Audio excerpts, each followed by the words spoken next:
Welcome, fellow fans of Clash of Clans. It is your host, Galadon, back with another Clash of Clans video. And today, a simple trick to predict which direction your opponent is going to attack from. Nearly 90% accuracy coming with this technique, you guys. And it's so simple, it comes down to 90% of the world is right-handed. Believe it or not, you guys, most players are so, let's not call it lazy, let's just call it convenient. It is much easier for a right-handed person using a mobile device to attack from the right-hand side. Just think about this for a moment. Obviously, it doesn't apply to games that are non-mobile, but in a mobile game, if you're playing and you're right-handed, you're likely to deploy the troops with your right hand. And if you're trying to deploy those troops on the left side of the screen with your right hand, you're actually going to be blocking your own view of most of the screen.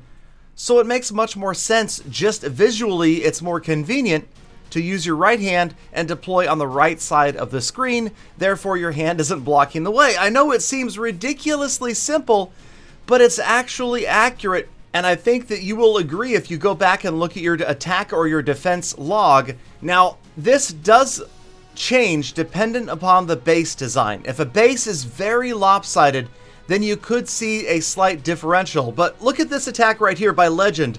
I'm betting you Legend is right-handed. I don't know for sure, but he came from the right where he could have come from the bottom left instead. It was pretty much the same approach either way.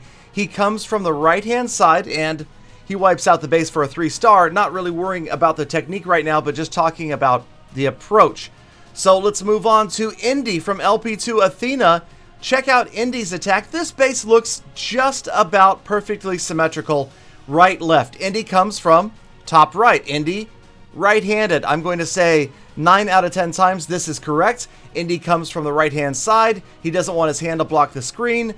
All other things equal. Now, again, if there is a huge difference in the base design, that's going to change the way an attacker drops troops. But let's remember, you can make the base look pretty symmetrical and make a few minor hidden changes that really lean towards defending from that side. Now here's Galadon. Galadon looks at a pretty symmetrical base as well, looks even on the left and on the right. Galadon comes from the left-hand side. Well, guess what, you guys? Did you figure it out yet? Okay, yes, Galadon, I am left-handed. I'm left-handed, and so I didn't even think about this until I looked at my attack log. Almost every single one of my attacks comes from the left-hand side, if it's a relatively symmetrical base. So really, this is going to give defenders a big advantage if you think about this. Or, I mean, obviously you can go for the reverse psychology and think, okay, they're expecting me to come from the right now, so I'm going to come from the left. Or they think the right, but I'm left-handed, so I'm going to come from the right on the left-hand side because they were thinking I was right-handed coming from the left, because I was thinking they knew that I knew that they were going to try that attack, and I defended differently because of my... I completely went down the rabbit hole on that one. But anyway, you get the point, okay? So you can take a base and slightly alter it, move those hidden Teslas, move those traps over to the right-hand side, and you're going to catch more attackers. Now, if I attack your base, thank you, because I'm left-handed and here I come from the left-hand side. Now, also, so this works on attacking and defending. If you are defending and you want to move a little bit more, you know, you could probably get away with, say, one more wizard tower, one more archer tower, one more cannon on the right-hand side before you get to the point that you've lopsided the base so much that an attacker figures it out and comes after it. Unless it's a war attack, I'm guessing that you're still going to throw your attacker off most of the time. And what I mean is, a war attacker is going to have more time to study the base before he attacks. A farming attacker is just going to look at the base, make a 5 to 10 second decision, and go in. So in multiplayer, this is your opportunity to outsmart your opponent, because they're not going to have the time to notice, wait a minute, there were, 2 more defenses on the right-hand side, or, the Infernos were slightly shifted. You have to be careful with things like Infernos, because they really stick out so much. Obviously, the Eagle as well. A lot of players are going to try to come after your Eagle directly. But things like Expos, Wizard Towers, Archer Towers, and Cannons, The air defenses, that's kind of iffy. People do tend to look where all of the air defenses are. But those other defenses, you can get away with it, and I would definitely think this is a great idea. Check out this base. It is one of my attacks again. It looks pretty even left or right side. I come from the top left. Again, you guys, I did not notice this until I started making this video, until I had the idea, and then when I went and looked at everybody's attacks and my own attacks, I definitely saw a pattern.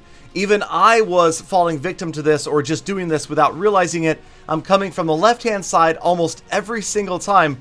So I'm lucky. You know, ideally, honestly, if you think about this, I make this video, everybody starts switching their bases over to right-hand side defenses, and then I come in from the left because that's my natural tendency, and I gain trophies because of it. But that's not the intention of this video. Honestly, I'm just telling you guys that through a completely random sampling, if you were to take hundreds or thousands or hundreds of thousands of attacks, you will find that the vast majority of attackers, all other things given about balanced, they'll choose to come from the right-hand side because 90% of human beings are right-handed.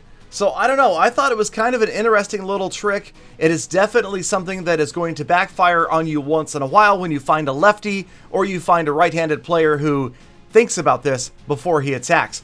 But I still think that the majority of the time this is going to work out. Just slightly shift everything off to the right-hand side without making it too obvious, and you should save trophies over the long run. Alright, you guys, let me know if you try this out or if you have other interesting or new ideas that you would like me to cover in a future video. I do my best to read the comments every video. Let's cover some right now. A lot of people asking to join the 50 Galadons clan. I understand it's full. If it is full, try 100 Galadons or 150 Galadons. Those are my official feeders. Thank you guys for all of the support. I'm trying to get there, but global #1, I just don't think it's possible. I do not have the time to play my account 24/7 like other certain accounts do. Matthew says he won 3 defenses in a row at 6,000 trophies a week ago. Remember, if you guys can win more than 4 at above 5,000, let me know and I will feature you in a future video because it will be a Clash record. Denver Kid says, love this OG stuff. I stopped watching when you started doing Royale. It's nice to have you back. Hey, I never completely stopped playing Clash of Clans. That is for sure. And yes, the Southern Teaser is back. Who knew that it would make a huge comeback in 2018? Arsalan asks about the village layout lock time. That's going to stay at 24 hours. It needs to be there in order to protect war players from having their bases copied and practiced on. This was a lot of talk about the 99 or 100 episode. People seem to really like it, so yes, I will work on more of those as soon as possible. And then Tommy, I think that the Queen Walk was nerfed, definitely not removed. If you've been watching my recent episodes, it works really well at Town Hall 12 in conjunction with miners. And then some talk about the cloud issue. This actually is a feature that's already there. If you turn up the volume on your device, you will notice there is a sound of swords clashing whenever you find a base. Trust me, I turn my iPads all the way up. If I'm in the other room, I am listening for that sound. I've even heard of players who have linked their devices to stereo systems so they can hear that notification from anywhere in their house. And then last but not least, Sivor asks about reducing the guard time in Legends.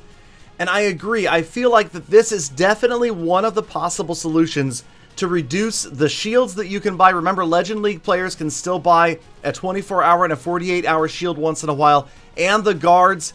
If you reduce those, the only problem is then you need to go ahead and reduce those huge trophy losses that those Legend players are getting. Otherwise, we'll never gain trophies at all. Those have to come hand in hand, or it will completely break Legend League trophy hunting even worse than it is right now. All right, you guys, that's going to wrap it up for today's episode. Thank you so much for watching. Thank you for being here at the end. That means you are part of the hashtag GalaFam. I genuinely wish you guys all of the best. Be kind to other people. Go out, make the best of the rest of your day. And I hope to see every last one of you back here again tomorrow for more full attacks.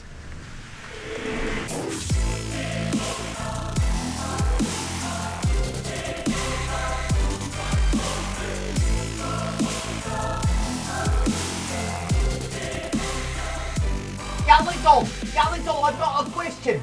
If I'm left-handed and the other attacker is right-handed and I put my stuff on the right for the left-hand side, if they come from the left, what if they're on the